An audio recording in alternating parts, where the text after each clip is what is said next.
Essa pílula é um oferecimento Caoa Sherry. Diversas entidades empresariais paulistas ligadas ao comércio vão encaminhar nesta terça-feira, dia 26, um manifesto ao governador João Dória, reivindicando a flexibilização para a fase laranja no estado e especialmente na Grande São Paulo durante os finais de semana.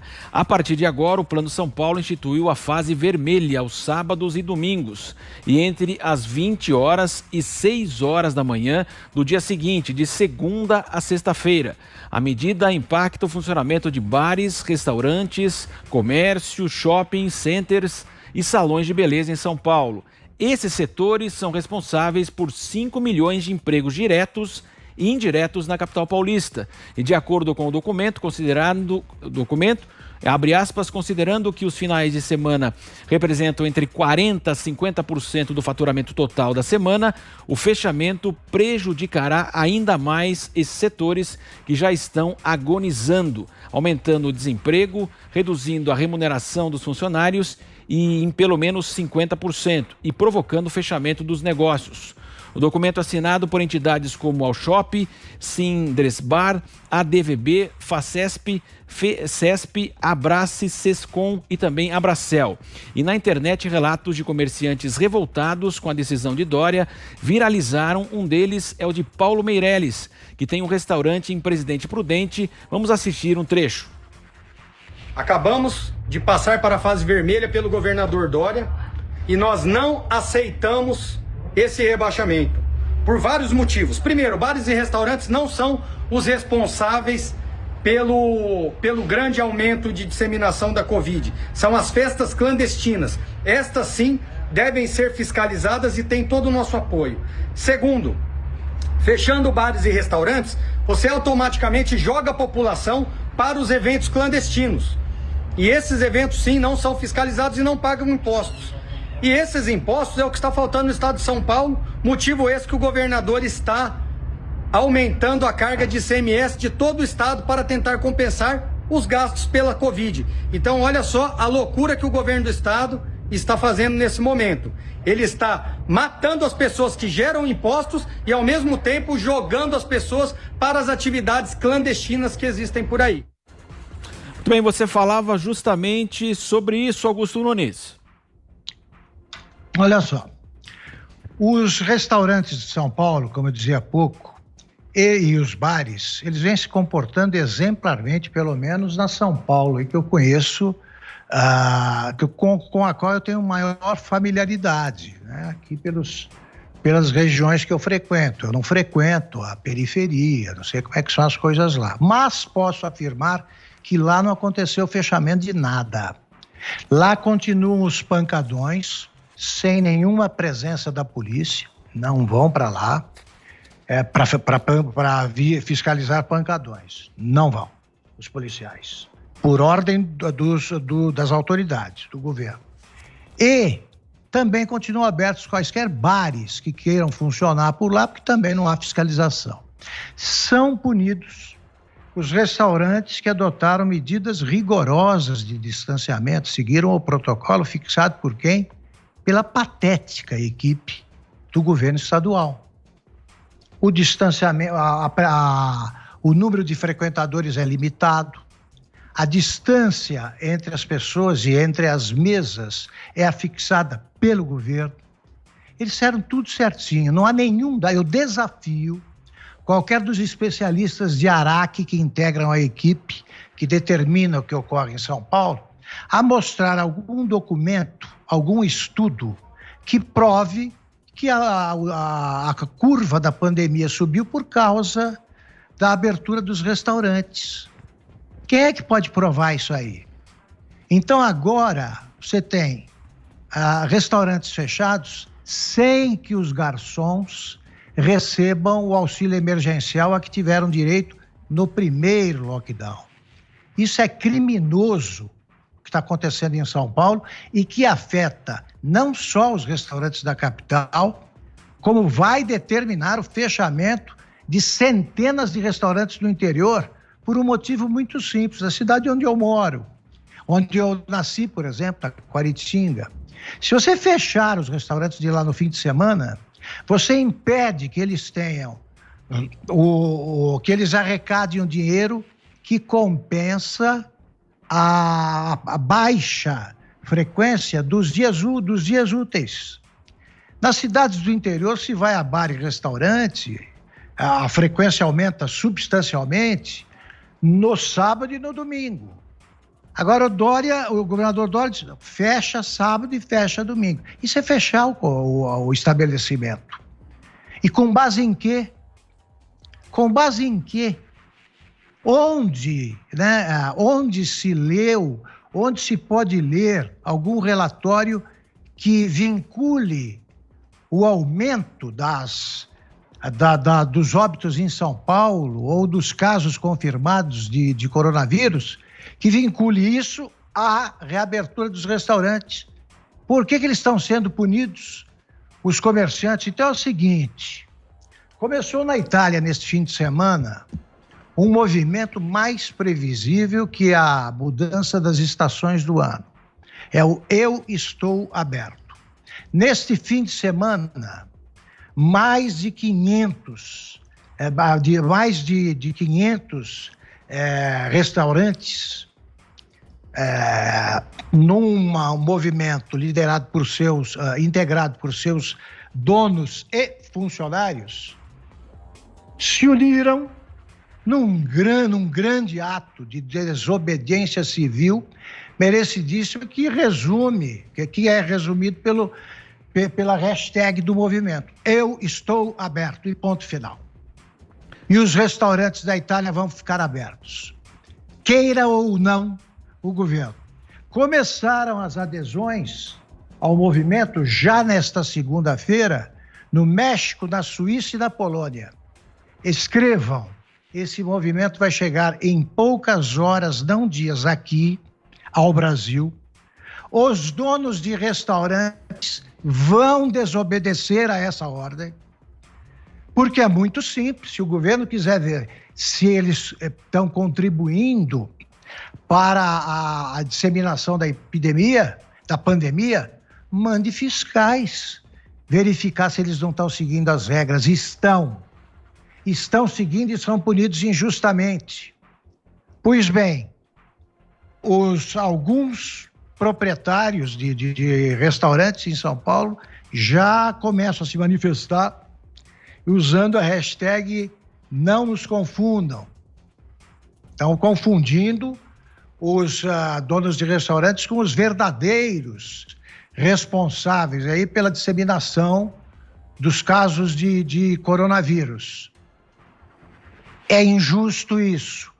Do sentimento de injustiça à indignação é uma distância muito pequena e menor que separa a indignação da explosão.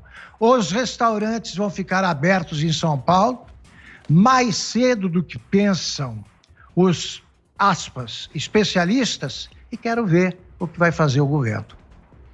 Situação bastante delicada, né, Guilherme Fiuza?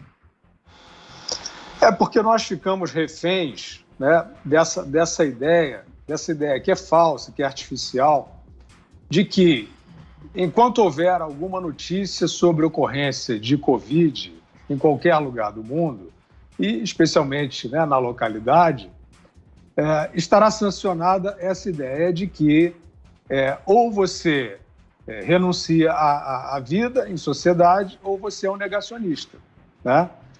Ou você é alguém que não tem empatia, que não se preocupa com a vida dos outros. A gente está enguiçado nessa armadilha. Isso foi muito bem plantado, nem acho que foi tão bem plantado assim. Eu acho que quem estava prestando atenção e duelando, claro, com a sua própria angústia diante disso que está acontecendo, mas quem estava prestando atenção percebeu uma artificialidade nisso, né? Desde a fundação desse movimento. A gente via ali encontro de Lady Gaga com Tedros Adhanom, dando diretriz sanitária mundial, do fique em casa, que sempre foi uma diretriz tosca, né? E nunca, como disse o Augusto, nunca se revelou. Quer dizer, cada quarentena dessas, né? Cada avanço sobre as atividades da sociedade tem sido feito sem critérios, os critérios não são demonstrados. jamais apareceu esse laudo, né, da correspondência entre um funcionamento responsável, distanciado, higienizado, etc., e aumento de casos. Eles fazem são só chutes, né? Eles fazem quadros grosseiros, dizendo, olha, aumentaram aqui os casos porque as pessoas estão vivendo, então as pessoas têm que voltar a parar de viver. Fique em casa. Isso a gente está enguiçado um pouco nisso para uma parte da opinião pública. O responsável é você não viver, é você renunciar à vida, né? Então, o que a gente percebe hoje é que tem uma série de estudos, o mais recente feito em Stanford, com 5 grandes pesquisadores respeitados, comparando 10 países e os seus níveis de trancamento. E eles atestam que os mais trancados são os que têm piores dados de enfrentamento contra a pandemia.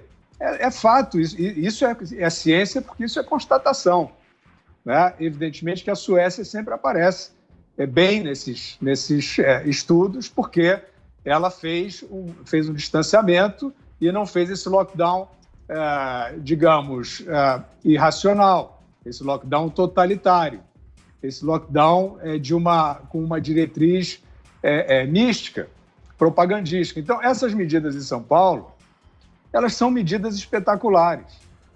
Elas estão fundadas em noticiário, né? Eu acho que o noticiário, uma parte do noticiário, traz esse sotaque, né? A culpa é de quem sai de casa. Tá ou não está? Esse sotaque ainda presente em boa parte do noticiário, infelizmente está. E eu acho que quem difunde informação deveria tomar esse cuidado. Deveria passar a prestar atenção na mensagem, intencional ou não, que está sendo transmitida. Agora, sobre o manifesto, né, de agentes econômicos aí em São Paulo, eu acho bom o manifesto. Agora, é o seguinte... é a locomotiva do Brasil e esses agentes econômicos, São Paulo, são os grandes pagadores de impostos. Essas pessoas não têm poder de se fazer representar numa conversa com o poder público. Não existe essa possibilidade, não tem acesso ao palácio. Essa política pública não pode ser discutida, porque se o poder público estadual se recusa ao diálogo com os agentes econômicos de São Paulo, aí sim, os agentes econômicos de São Paulo vêm fazer uma carta em público e explicam, olha, o nosso diálogo com o poder público está sonegado, está embargado. Aí é outra crise. Mas se não há esse embargo, manifesto, esses agentes econômicos têm que entrar no palácio, mas entrar no palácio legitimamente.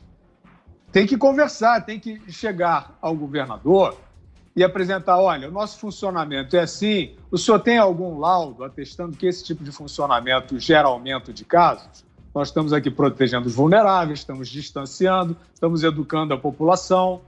Existe algum estudo no mundo e em São Paulo mostrando que essa conduta agrava a pandemia? Não existe. Então, governador, se o senhor não tem esse laudo, o senhor rediscuta aqui conosco, participamos, colaboramos, subsidiamos, nós estamos na ponta para corrigir, porque os danos, o legado, a herança maldita disso que nós estamos passando é gigantesca, em termos de saúde, em termos de humanitários, em termos de morte, desemprego, destruição da sociedade. Não é uma escolha fácil. Nós estamos, melhor ficar em casa, melhor não funcionar a sociedade, porque vai que não é assim, não é nesse nível que está colocado, a gente tem que quebrar realmente essa armadilha propagandística e passar a ter uma vida com responsabilidade sanitária, mas sem esse trancamento irracional. Agora você, José Maria Trindade, 2 minutos para você, Zé. Olha, Marcelo, cabe aquela frase da música do Lobão, quem é que vai pagar por isso, né? Eu acho uma covardia com o setor, já está comprovado aí, ninguém aqui é negacionista, como tentam carimbar, não é isso não, é uma denúncia séria de que o enfrentamento ao novo coronavírus, a Covid-19, o enfrentamento está equivocado. Venderam a ideia que todos acreditaram de que ficaria em quarentena o Brasil inteiro por 15 dias, talvez um mês, mas a ideia era 15 dias, e o tempo para o governo equipar os hospitais e assim por diante. Não houve o equipamento de hospitais e ninguém sabe até quando. Os restaurantes poderiam perguntar ao Dória assim, mas até quando? Não há resposta, né? Pode ser eternamente, pode, né? Se não encontrar nenhuma solução, não tem vacina, não tem nada, então eternamente. É a mesma coisa das escolas, as vacinas não vão contemplar menores de 14 anos. Então as escolas ficarão fechadas para sempre até uma nova vacina ou fazer um teste para menores de 14 anos, quer dizer, as coisas não se encaixam. Então eu acho uma covardia e entendo que o setor tinha que ir à justiça pedir ressarcimento, que eles não estão funcionando, não porque eles não querem, mas porque o Estado determinou que eles parassem de funcionar. Então, quem determina, arca com o ônus. Então, quem determina tem que pagar pelos dias parados. Acho isso natural. Sabe por quê? Porque a Constituição garante o direito à livre iniciativa. É simples assim. Então, eu acho covardia e acho que alguém devia pagar exatamente por isso, por esta agressão ao setor. Se fosse resolver, tudo muito bom, tudo muito certo e teríamos que seguir, mas não resolve, não é por aí. É essa que é a grande covardia contra o setor.